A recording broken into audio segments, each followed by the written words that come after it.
Substantial renovation का मतलब है कि आपने जो बुक वैल्यू है उसका 50% स्पेंड किया ऑन रिनोवेशन, देन उसको सब्सटेंशियल माना जाएगा। सपोज आपने एक तार ठीक कर लिया तो डैट इज़ नॉट रिनोवेशन, तब आपको डिडक्शन अंडर सेक्शन 80 IA नहीं मिलेगा ना। अगर book value plant and machinery की 1 करोड़ है, उसका 50% 50 लाख आपने स्पेंड किया रिनोवेशन में, then you are eligible for deduction under section 80 IA। ना कौन कौन सी फॉर्म ऑफ ऑर्गेनाइजेशन है? The deduction is available to all industrial undertaking whether in corporate sector और इन नॉन कॉर्पोरेट सेक्टर। अगर कॉर्पोरेट सेक्टर है, company है, तब भी आपको मिलेगा, ठीक है। कोऑपरेटिव सोसाइटी है तब भी मिलेगा। नॉन कोऑपरेटिव सेक्टर में हमारा आएगा individual partnership, HUF and limited liability partners.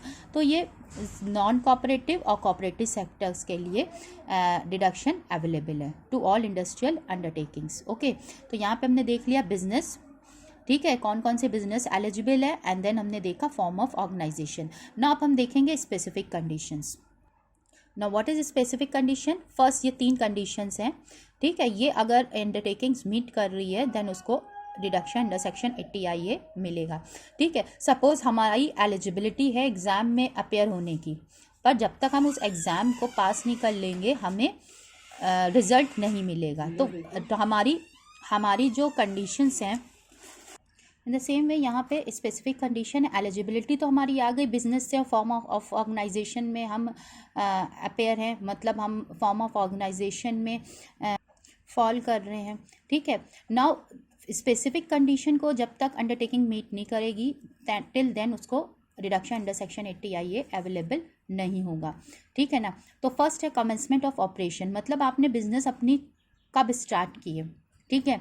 Second, no split of और रिकंस्ट्रक्शन ऑफ एग्जिस्टिंग बिजनेस, मतलब आपने पुरानी कोई बिजनेस को स्प्लिट करके या आपने पुरानी बिजनेस को स्प्लिट करके या रिकंस्ट्रक्शन करके एग्जिस्टिंग बिजनेस का कोई बिजनेस एस्टैब्लिश ना की हो, मतलब न्यू एस्टैब्लिशमेंट होना चाहिए, ठीक है। Then second, restriction on use of old plant and machinery. Old plant and machinery आप यूज़ नहीं करोगे, आप न्यू प्लांट एंड मशीनरी को यूज़ करोगे, एक्सेप्ट इम्पोर्टेड मशीनरी, मतलब आपने अगर फॉरेन से कोई मशीनरी इम्पोर्ट की है एंड वो सेकेंड हैंड है देन वो अलाउ है, या स्टेट इलेक्ट्रिसिटी बोर्ड में ने आपको कोई मशीनरी प्रोवाइड की है, ठीक है। तो इन 2 केस को छोड़ के आप इसके अलावा ओल्ड मशीनरी को यूज़ नहीं कर सकते, ठीक है ना। Commencement of operation, commencement of operation मतलब बिजनेस ऑफ जनरेशन और distribution of power must commence between 1 April 1993 to 31 March 2017, मतलब इसके बीच में आपने अपना ये इलेक्ट्रिसिटी जनरेट करने का या डिस्ट्रीब्यूट करने का बिजनेस स्टार्ट कर दिया।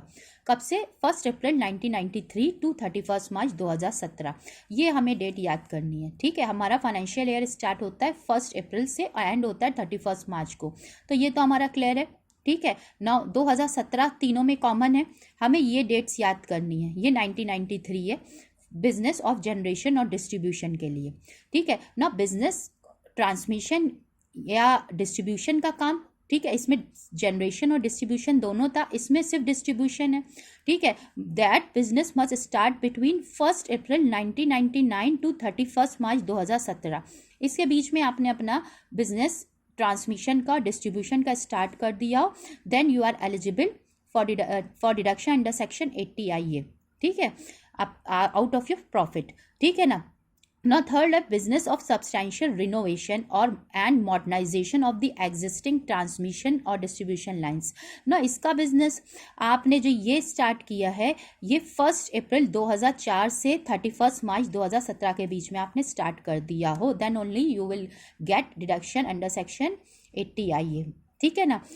सो ये हमें 1993, 1999 और 2004 ये हमें याद करनी है डेट्स, ठीक है। और ये तो हमारी तीनों में कॉमन है, 31 मार्च 2017, ठीक है, और 1 अप्रैल भी तीनों में कॉमन है।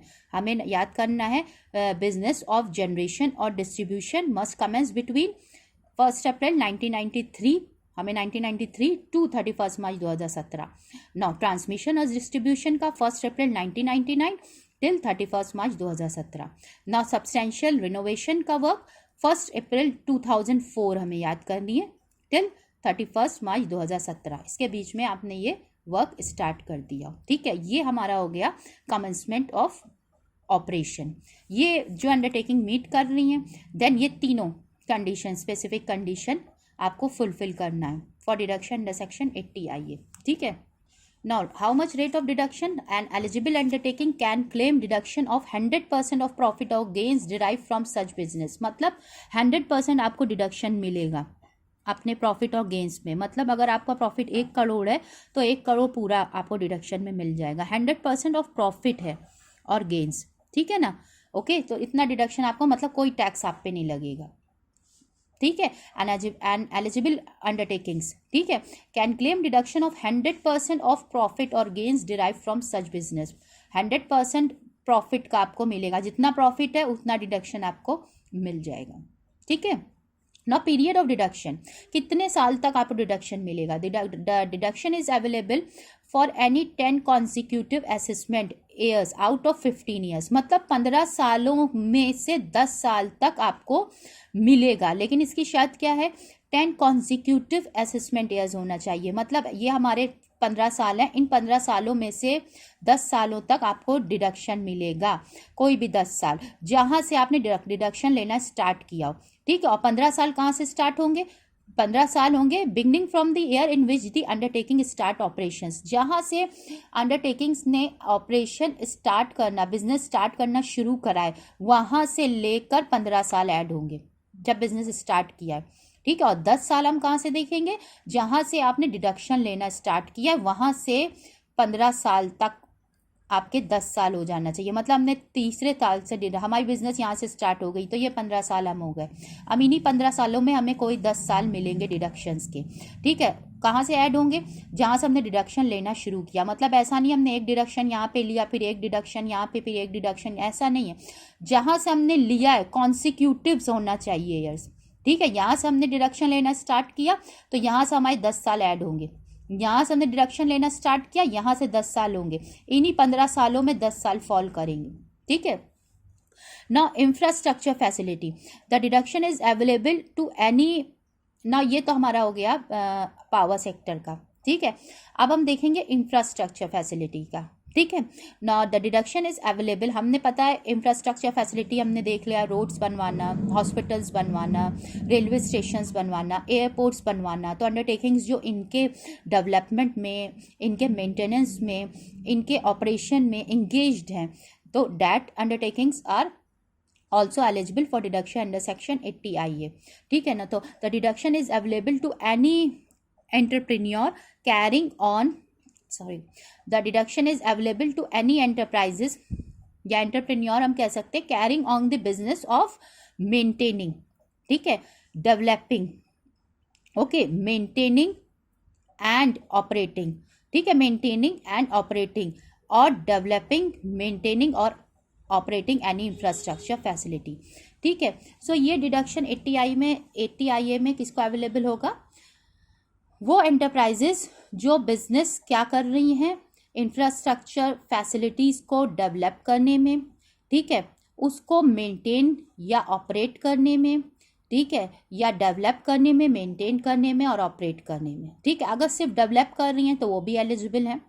ठीक है, सिर्फ मेंटेन कर रही हैं तो वो भी एलिजिबल हैं। डेवलप भी कर रही हैं, मेंटेन भी कर रही हैं, ऑपरेट भी कर रही हैं, ज़्यादा काम कर रही हैं, वो भी एलिजिबल है इंफ्रास्ट्रक्चर फैसिलिटी को में इस कैटेगरी में डिडक्शन लेने के लिए under section 80 IA।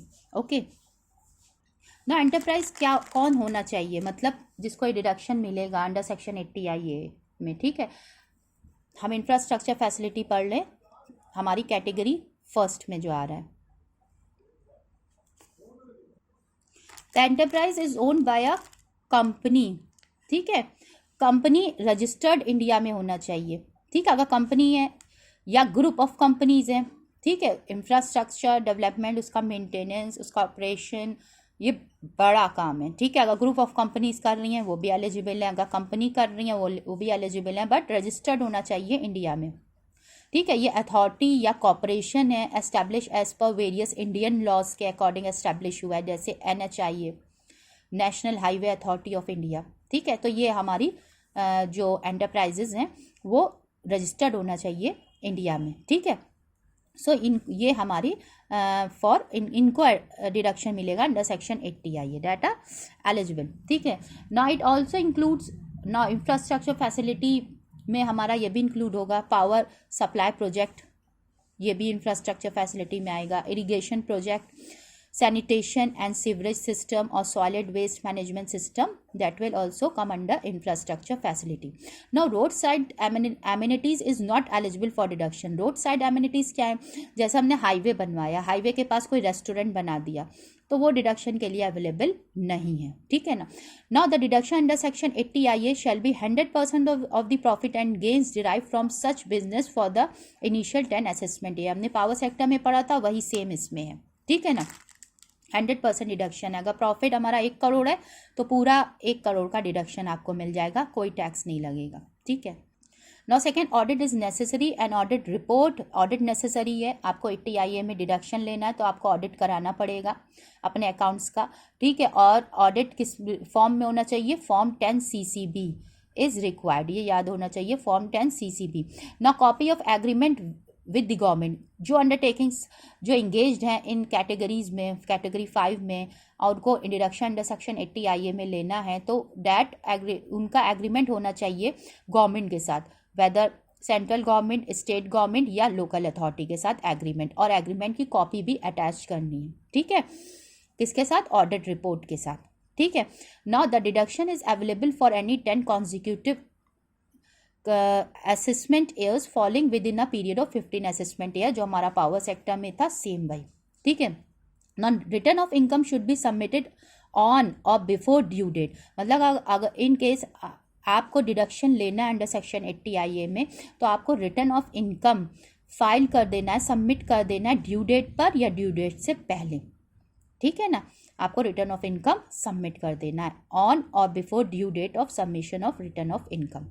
Okay. Now it also includes a highway project including housing, मतलब कोई आपका it also include a highway project including housing, मतलब आपने हाईवे प्रोजेक्ट कोई लिया हाईवे बनवाने का, उसके पास कोई हाउसिंग प्रोजेक्ट भी है। ठीक है, मतलब आपने हाईवे प्रोजेक्ट लिया है उसके साथ हाउसिंग भी है, मतलब हाईवे के पास कोई घर भी बनवाने का है। ठीक है, तो वो भी आपका इसमें आएगा, डिडक्शन में अवेलेबल है। लेकिन इसके लिए हमारी जो केस है वो यहाँ पे जो हमारा जो हाईवे प्रोजेक्ट है उसमें हमारा इंक्लूडिंग हाउसिंग भी है और other activities being an integral part of highway project. अगर हाईवे के साथ साथ वहाँ पे हाउसिंग घर भी बनाना है, वो उसका इंटीग्रल पार्ट है उस प्रोजेक्ट का, तो वो भी डिडक्शन के लिए अवेलेबल है। ठीक है, इन दिस केस आपको करना क्या होगा, अंडरटेकिंग को करना क्या होगा, प्रॉफिट को ट्रांसफ़र करना होगा स्पेशल रिजर्व अकाउंट में, और उस रिजर्व को यूज़ करना होगा, उस रिजर्व को यूटिलाइज करना होगा फॉर हाईवे प्रोजेक्ट। ठीक है, 3 साल तक के लिए, और जितना वो रिजर्व यूज़ हुआ है हाईवे प्रोजेक्ट के लिए उस पर तो टैक्स नहीं लगेगा, और जितना यूज़ नहीं हुआ है उस पर टैक्स लगेगा। Okay, now thank you.